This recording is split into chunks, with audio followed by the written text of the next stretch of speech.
Selamat pagi kepada yang terhormat Bapak Dr. F. Yudi Priyo Amboro, SHM Hum, selaku dosen pengampu mata kuliah pengantar ilmu hukum. Perkenalkan, nama saya Jonathan Nailin, NPM saya 2251034. Tujuan dari pembuatan video kali ini adalah untuk pemenuhan nilai tugas ujian akhir semester saya. Kemudian yang menjadi isi dari materi video kali ini terdapat 7 poin, yakni mazhab hukum kodrat, mazhab sejarah, mazhab imperatif, mazhab sosiologis, mazhab fungsionalis, analisa kasus, dan kesimpulan. Sekarang saya akan menjelaskan materi saya yang pertama, yakni tentang mazhab hukum kodrat. Mazhab hukum kodrat atau hukum alam merupakan aliran tertua dalam sejarah pemikiran manusia tentang hukum. Aliran ini berpandangan bahwa selain hukum positif yang merupakan buatan manusia, masih ada hukum lain, yakni hukum yang berasal dari Tuhan. Kemudian dalam mazhab hukum kodrat terdapat 3 pemikir, yakni Friedman, Thomas Aquina, dan Pufendorf.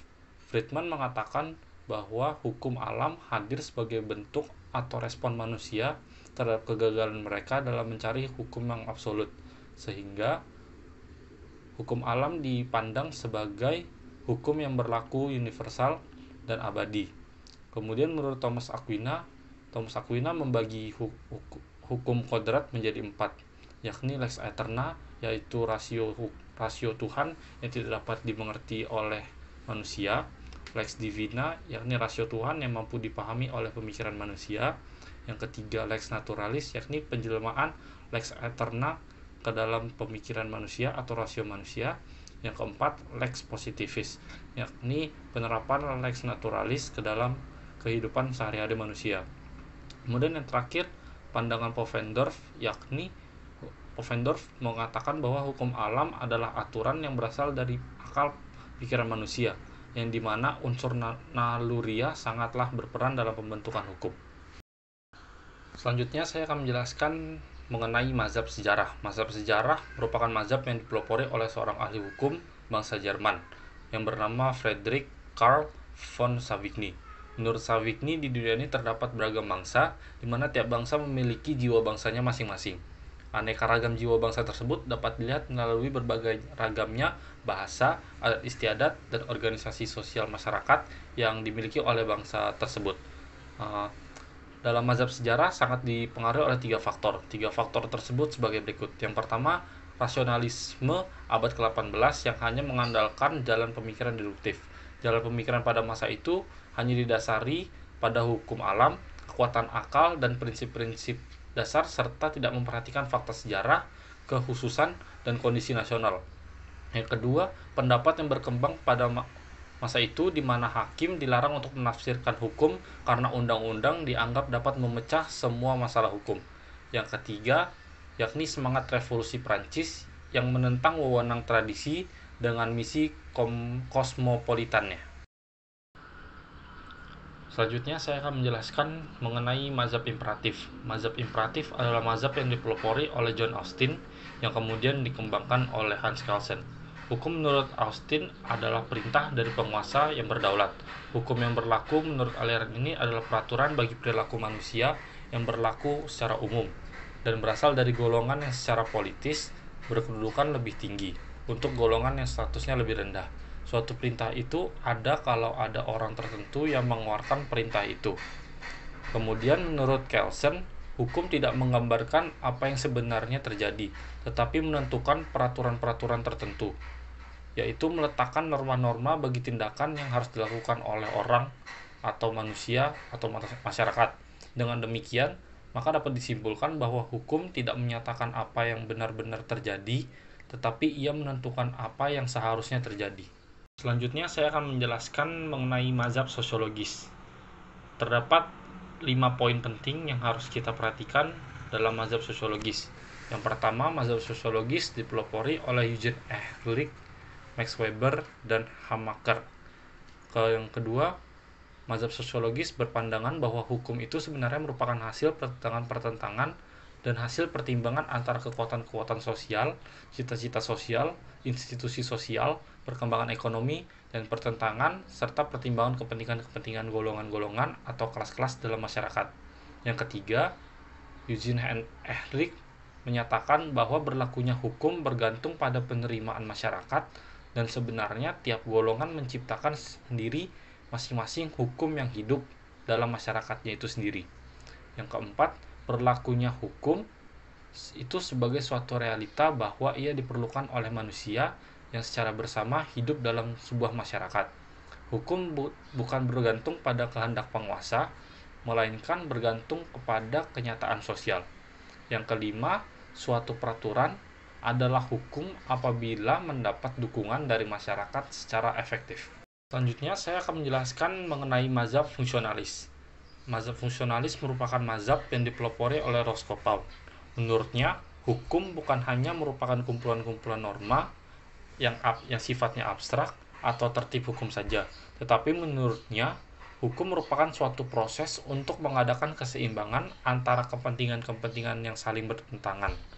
Hukum merupakan alat untuk menjamin pemuasan kebutuhan-kebutuhan semaksimal mungkin, tetapi dengan friksi atau pergesekan yang seminimal mungkin. Kemudian, Roscoe mengibaratkan hukum sebagai alat sosial yang berfungsi untuk melakukan social engineering. Selanjutnya, saya akan melakukan analisa terhadap contoh kasus dengan menggunakan 3 perspektif mazhab hukum, yakni mazhab hukum alam atau kodrat, mazhab hukum imperatif atau positivis, dan mazhab hukum sosiologis. Contoh kasus yang saya gunakan adalah kasus korban begal yang menjadi tersangka karena membunuh pelaku begal untuk melindungi diri. Kronologi kasusnya sebagai berikut. Bermula saat korban pergi ke Lombok Timur untuk mengantar nasi kepada ibunya. Namun di tengah jalan, korban dipepet oleh pelaku korban yang berjumlah 2 orang. Pelaku tersebut mencoba untuk merampok korban, dan korban pun melakukan perlawanan dengan senjata tajam. Kemudian datanglah 2 pelaku begal lainnya untuk membantu. Meskipun korban seorang diri, namun keempat pelaku begal tersebut berhasil ditumbangkannya.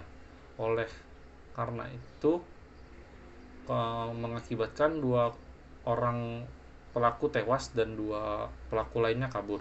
Kemudian korban dikenakan pasal 338 KUHP karena menghilangkan nyawa seseorang, dan pasal 351 KUHP ayat ketiga karena melakukan penganiayaan yang mengakibatkan hilangnya nyawa seseorang. Kemudian apabila dilihat dari perspektif mazhab hukum kodrat atau hukum alam, salah satu sumber dari hukum alam ialah yang bersumber dari Tuhan, yang artinya hukum itu bersumber dari kitab suci. Dalam kitab suci agama Kristen, pada Keluaran 20 ayat 13 dikatakan jangan membunuh.